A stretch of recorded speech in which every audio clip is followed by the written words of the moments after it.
Hello friends, my name is Niina and welcome to my channel. I hope you are doing great today, and if you're not, I hope that good things are coming on your way. Now I practice this divination technique that is called art gazing. It's also known as art divination or painting divination. So today I am going to do this general reading, and all of my readings are general. And today I am using one of my own paintings. It is this one. It is Persephone from Greek mythology. I have always been a big fan of Persephone's story. It might be my favorite story from Greek myths. If someone is unfamiliar with the story of Persephone, of course it is about Persephone, goddess of spring, being kidnapped by Hades, god of the underworld, and her mother Demeter. She begins to look for her, and Demeter is the goddess of harvest and goddess of growth, but because she is so sad, her daughter is missing, all the crop begins to die, and that causes the seasons in Greek myths. They come into an agreement that Persephone returns to Earth for the summer and spring. When I was painting this painting, I was imagining that this is sort of a moment of serenity, and this is the moment before she is returning back to the underworld and she's looking at the sea in deep thoughts.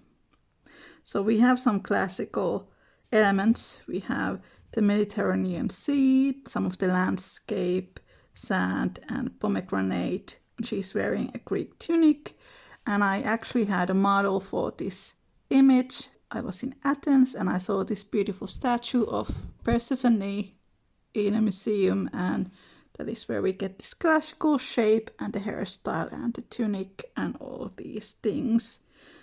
And I think the pendant was inspired by things that I saw there as well. So how I do the art gazing is that I will ask you, the viewer, to look at the painting, and if there are things that speak to you, keep that in mind. And usually it is the first thing that speaks to you. Maybe it is her expression, maybe it is the pomegranate. It can be several things, of course. I will be also using my tarot cards, but I will do the art gazing first. So I have my box of charms. Look at my Moomin box. I love it. All the way from 19 something. And it's filled with charms. So let's see what we come up with.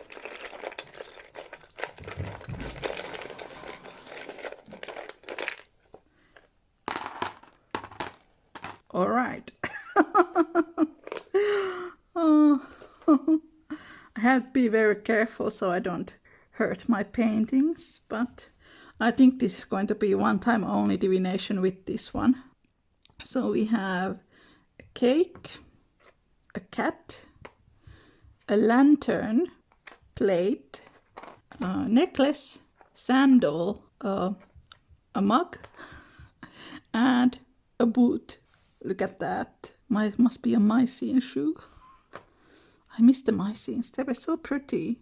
But before we get into the charms, let's look at the places where they were landing.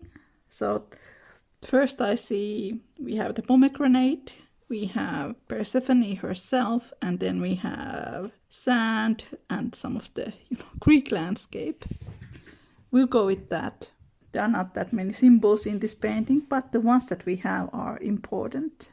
Let's begin with the sea, Mediterranean Sea. Now this is a sea that has seen civilizations. There's been Greeks, Ottomans, Egyptians, Phoenicians. So there's been all these cultures around Mediterranean Sea. It is the sea of antiquity. All the great Greek myths happen in the Mediterranean Sea. Odysseus was traveling in the Mediterranean Sea and met all these monsters. So it is the sea of myths and legends. And there's this rich storytelling tradition connected to this particular piece of water.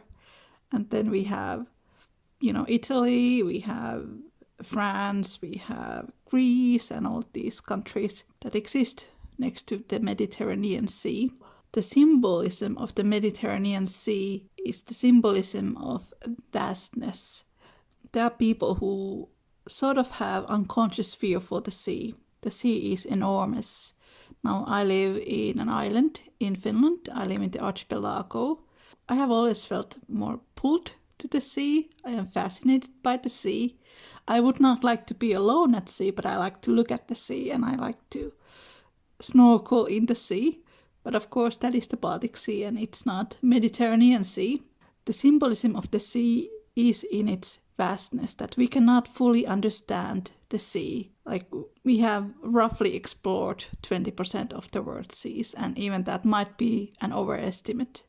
The sea can be frightening. The sea can be a place of joy. We can find richness from the sea. We can find dolphins, whales, all kinds of animals from the sea, the fish from the sea. The sea can represent the vastness of opportunities, but also this feeling that we are not alone. We are part of something. We are part of the culture.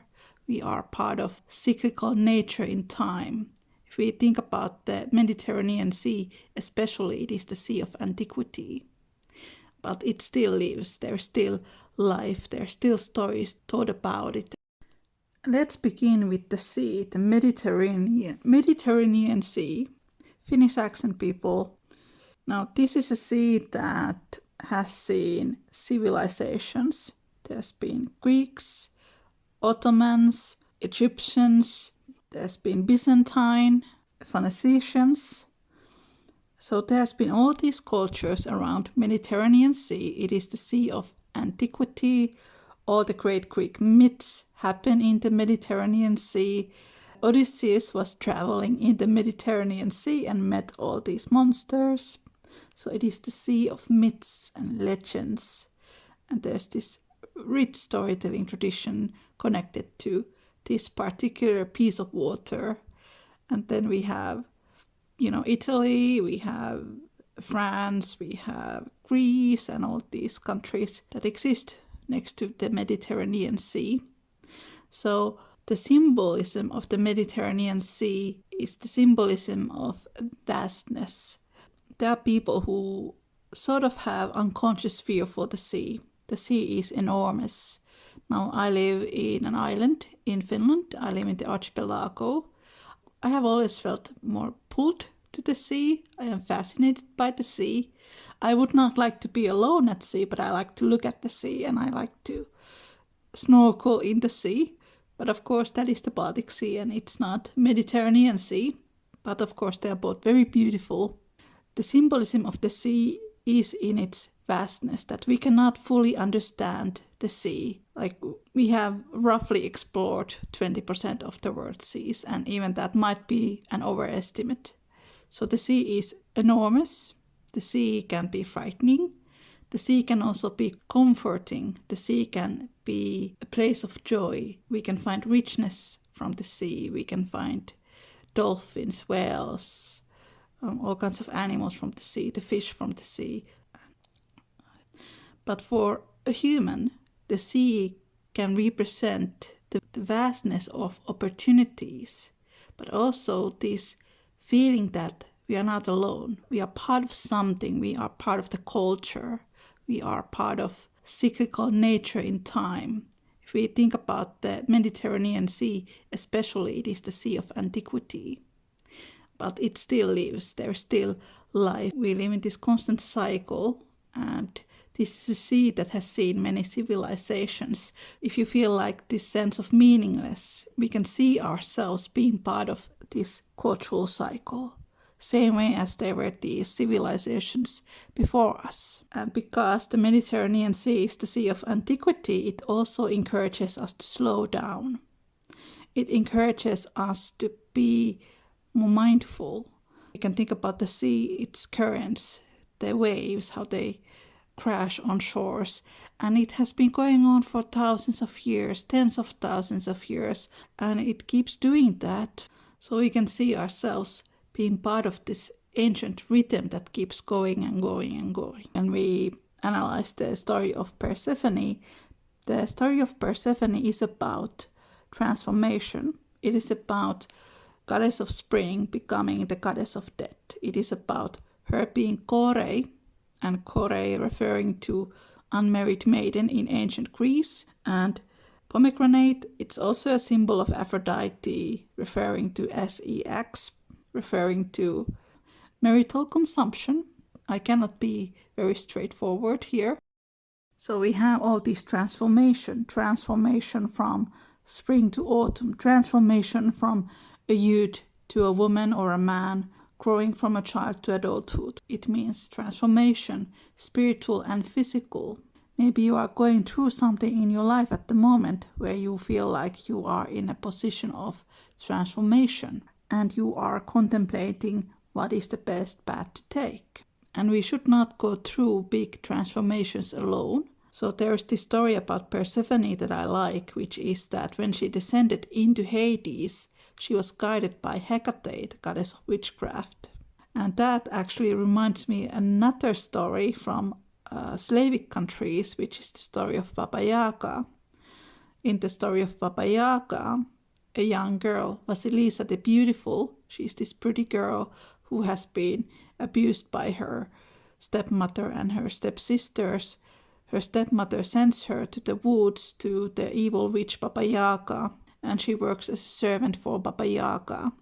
Now Baba Yaga is a goddess that is very neutral. She's not purely evil, she's not purely good, but she grants wishes to those people who she seems worthy, and Vasilisa is worthy. So we have a witch goddess guiding somewhat a, Kore archetype. So we see this pattern repeating itself. Maybe you do not have a witch person guiding you, but maybe you have other people who don't necessarily guide you, but support you in your major life decisions. But let's look at some of the charms that we got. We have this little cat with a ladybug. This is really cute. Now this is a symbol of good luck and abundance, but also this also symbolizes this gentle approach to life. Now that I am filming, this summer is approaching, and I like to spend time looking around what is happening in nature. But that little moment when a butterfly lands in your hand or a ladybug, you can make a wish when you see a ladybug. It is a reminder of small moments of happiness that we should appreciate. And also cat in general, they tend to be symbols of home, warmth, coziness. Cats are also very mysterious. They can represent the mysterious part of life. Love for things like divination, love for the witchy things, and appreciating yourself. Cats also symbolize self-confidence. Then we have a mug. It can be a coffee mug or a tea mug. This is kind of related to the cat.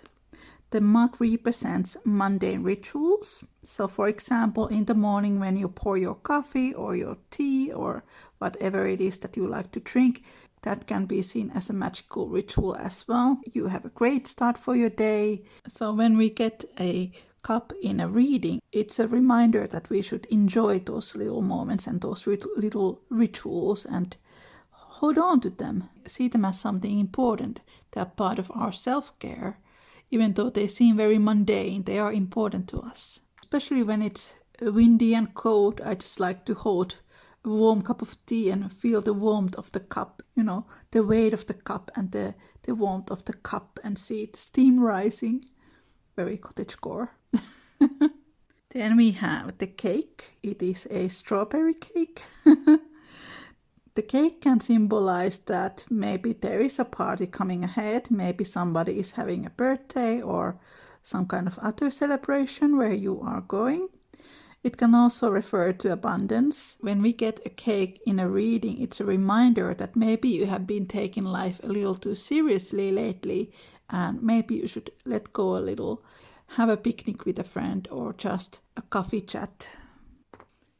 Then we have the lantern. Lantern, of course, represents light in the darkness. Maybe you have something going on in your life that needs further inspection. You need to think about it, what is the next step that you are going to take on, whatever it is. and use your intuition to guide you. Your intuition is the lantern. Then we have the necklace. The necklace represents the idea that we are part of a whole. We are part of a chain. We are part of a chain of people. We are part of the ancestral family. We are part of a group of friends. We are part of a whole. We are part of a whole. You know, a lot of times necklaces have been symbols of status and wealth, and you know, all jewelry have been like that. But a lot of times when we speak to people about the jewelry that they keep, there are usually memories. Oh, this belonged to my grandma, this belonged to my aunt, my mother, my father. We often keep jewelry as memory. Or sometimes a jewel is a symbol. Maybe you like the sea and you have seafish earrings. So the necklace can represent your personality. It can represent memories of your loved ones. Like, for example, I don't have a lot of jewelry. I have this silver chain. It used to have pearls, but they have all lost the ages. I got this from my cousins when I graduated, and I've had it like 20 years. And I never really felt the need to take it off, except for the sauna. That is the symbolism of the necklace. Then we get a sandal. This is from a 90s Cindy doll. The sandal can represent that it's time to go outside in nature. Sandals also symbolize leisure, free time, maybe spending time with friends, enjoying the moment. And shoes in general represent a journey. Then we get another shoe here. A shoe can represent a journey ahead. Maybe you are traveling somewhere. It doesn't need to be physical. Maybe there's a change coming up in your life, so it's another path in life. Maybe it's a new relationship. Maybe it's a new job. So it's another path to take. So those were our charms. But let's see a card to go with our Persephone art gazing. Just going to take this one, and it is alternative. Alternative. There are lots of alternatives to Western medicine. Consider taking a holistic approach to something troubling you at the present. Holistic medicine takes care of the whole person rather than just the physical symptoms of an illness. This doesn't mean ignoring your doctor's advice. It is simply about addressing social, emotional, mental, and spiritual factors as well as physical ones. Your body is an autonomous miracle. That's a horrible long word. It possesses the ability to heal itself. A holistic approach to health supports your body's healing processes and reinforces its innate ability to repel contagions and prevent illness. Help your body to heal itself and protect you from disease by learning to care for yourself in natural ways. Get plenty of fresh air, be aware of how much time you spend indoors, drink a healthy amount of water, eat a good diet, get plenty of exercise. Be sure to do something to detox your body on a regular basis. A fairy uses magic to repair her friend's wing. The fairy sitting on a mushroom may indicate exciting changes ahead. Mushrooms can represent your soul and the shift from dark to light. Ivy covers the ground beneath the fairies. Ivy is a symbol of the wandering soul in search for enlightenment.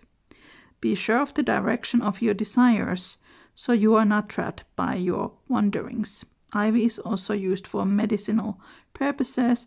Essential oils and/or herbs may hold a solution for you. I do like that the writer said straight ahead that don't ignore your doctor's advice, because science can also be very helpful.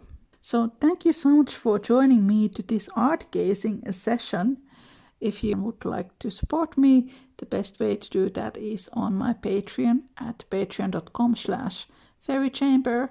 If you like my artworks, you can also visit my website at fairychamber.org. Definitely, if you are into archetypes and stuff like that, you might enjoy my Patreon content as well. That was all for today. Give this video a like if you enjoyed it, and let me know in the comments if something resonated with you. And also, if you want more videos with art gazing, I really like it as a form of divination. Have a great day, and I will see you next time. Bye!